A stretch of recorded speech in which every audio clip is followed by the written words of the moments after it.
one of the first to believe in Jesus. Strong witness of faith, she is in the patron saint of homemakers, cooks, domestic workers, waiters and waitresses, and hotel employees. She is known for her hospitality. Saint Martha was a personal friend of Jesus. She remained faithful to Jesus. Saint Martha served as an example, same with Mary, as an active and contemplative life, the life of external activity and the life of prayer. DBCF Sunday Group, Saint Martha in our time as a migrant worker. We've heard the story of Martha and Mary welcoming Jesus into their home. Martha is busy tending hospitality needs, while Mary listened to Jesus. Martha complained to Jesus requesting Mary's help. Instead, Jesus answered, Martha, Martha, you are worried and distracted by many things. There is need of only one thing. Mary has chosen the better part, which will not be taken away from her. Luke chapter 10, verse 38 to 42. As a migrant worker, we relate to Martha's words. We go abroad away from our family and loved ones to look for a better job so we can give them a better future. Martha is leaving her family. Nay! Tay! Oh, bak! Nay! Tay! Tagalog. Opo, Nay! Tay! Alis na po ako! Init mo. Anak, mag-iingat ka doon. Ayun. Opo, Nay! Mag-iingat na po kayo. Tay! Opo! Bunso! Oo! Pumunta pa yan sa Tay! Sige po po! Ay, napapasalamat. Bakit po, Tay? Ay, salamat po. Salamat. Salamat po. Salamat po. Salamat po. Sige po. Sige po. Babay po. Opo. Salamat po. Babay na kabangan. Then, Martha arrived at Halton and picked up by her employer, Mrs. Wong.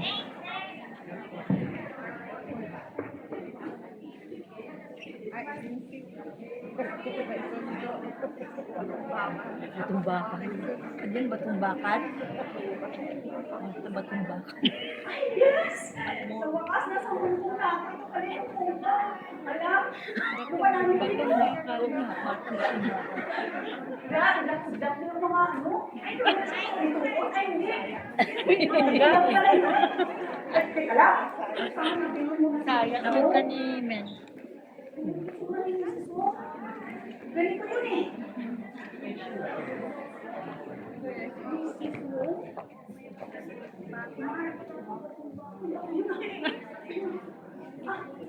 Batumbakan. Ma'am! Hi, Ma'am! Martha? Batumbakan. Martha, that's me, Ma'am. It's you? Yes, Ma'am. Martha Batungbakan. Yes, Ma'am. Yes, Ma'am, that's me. Yes. Thank you, Ma'am. Let's go. Thank you, Ma'am. Daming thank you.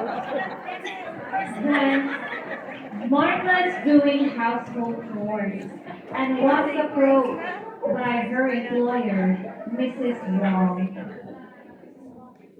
Saan sila nag-practice ito?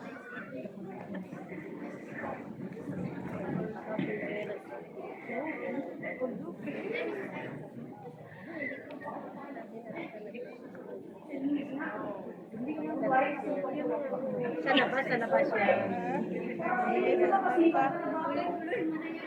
Pero hindi niya alam.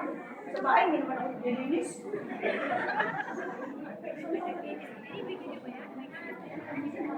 Uy, masira yung masira.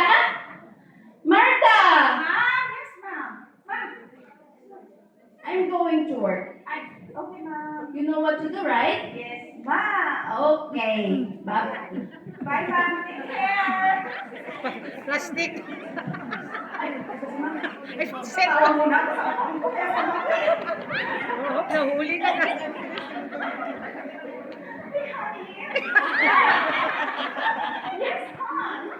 Gusto ko. Martha? Martha! Really something. Please don't forget to cook and eat yourself. Okay? Yes, ma'am. Okay, and don't forget to talk to my cat. Yeah? Yes, my cat. Okay, ma'am. Okay, bye.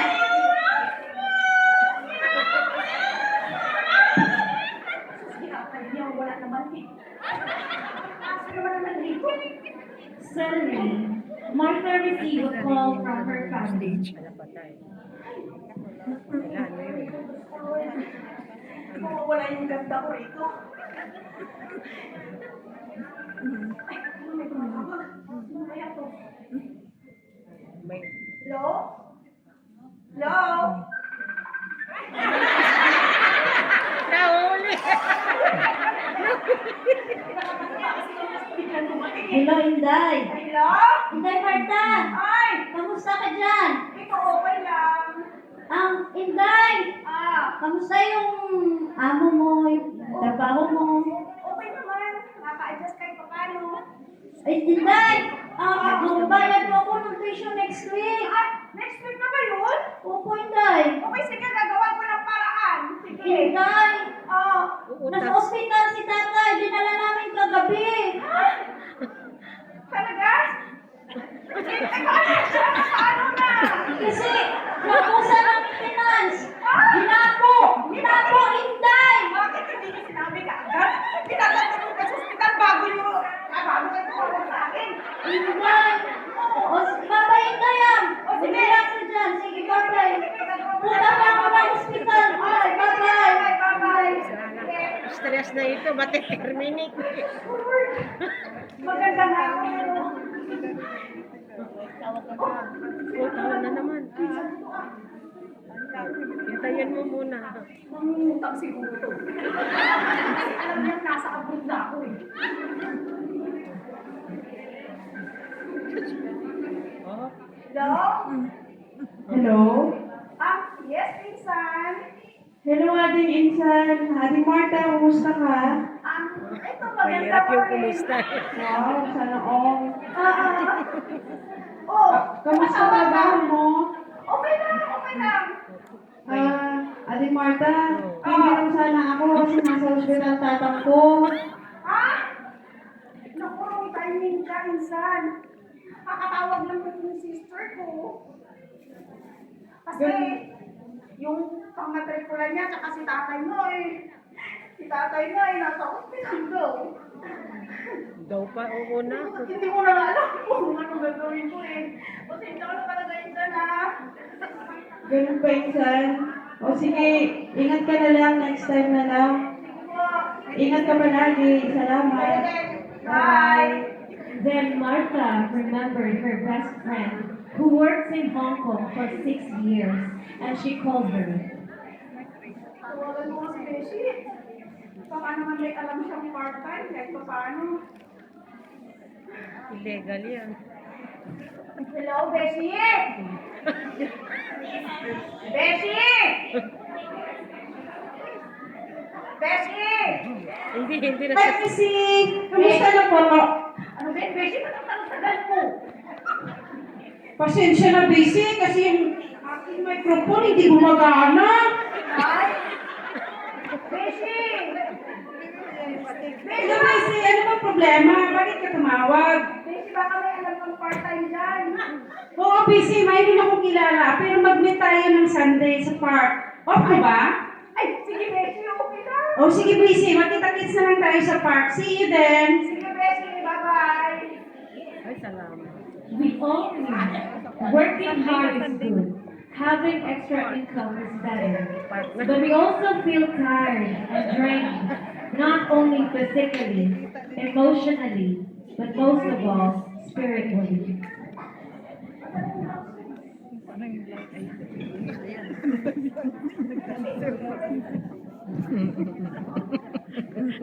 Part-time.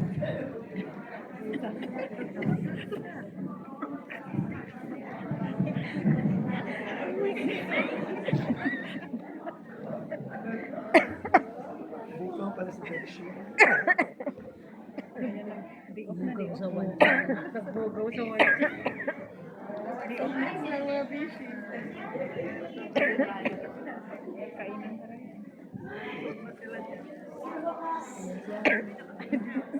Laboy-laboy naman kasi kung makakita ko doon di apa. Pero ginawa ko si Messi, makita na ikong puno. Hello, Messi! Hello, Messi! Kamusta? Ano problema? Wala pa ito. Baka naman may alam ko. Bakit kilala ko yung napagkain? Talaga, Bes? Anong pinagsasabi niyong part-time? Ay, Bessie! Ay, nandiyan ka pala. Gumaganda ang Bessie ko ah! Uy. Hindi niyo ba alam na illegal yan? Illegal daw. Iligaw. Oo, illegal yun dito. Iligaw daw. Ay, kung ganon, mag-ispo na lang tayo dito. Ay, nakabigti ang bet sa imo. Alam mo, Marta, makinig ka sa akin. Ang mabuti pa, magsimba na lang tayo. At doon, manalangin ka, at ibuhos mo ang lahat-lahat ng murid mo. Kasi parang nakalimutan mo na si Lord eh. Hindi puro trabaho yung nasa isip mo. Sa bahay, may ponto sa busy. Punta na lang tayo sa church. Tara na. Kasi 30 minutes before mag-mass, close na yung center. At alam mo, mga aso doon, very strict.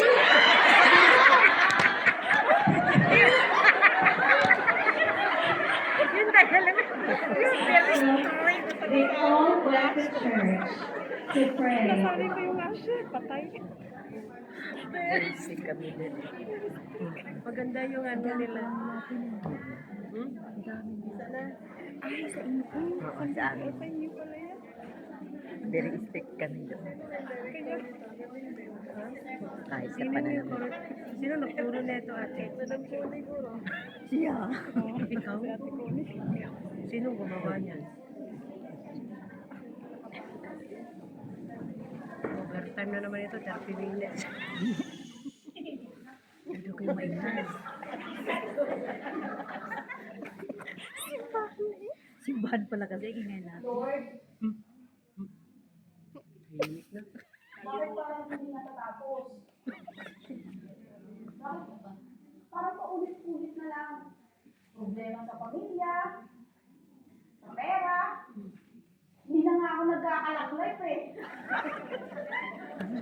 Lord! Ba't ganun? Pagod na ako, Lord. Huwag kang susuko. Iyak mo yan.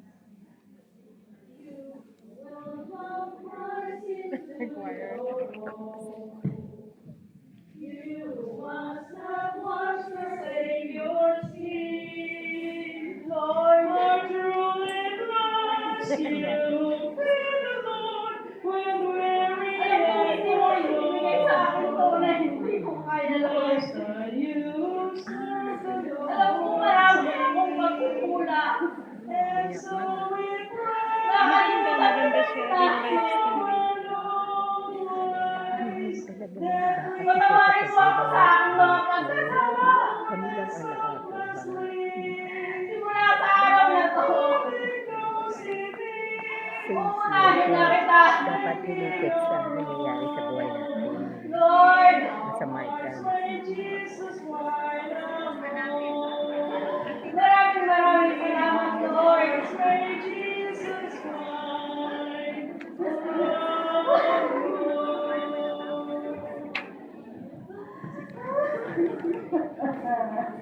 Martha's story gives us hope. As sinners, we can strive to learn and grow from our mistakes to make the next opportunity filled with Christ. As we celebrate the feast of Saint Martha with our families on July 29th, we can pray to serve Jesus better. Let us all pray.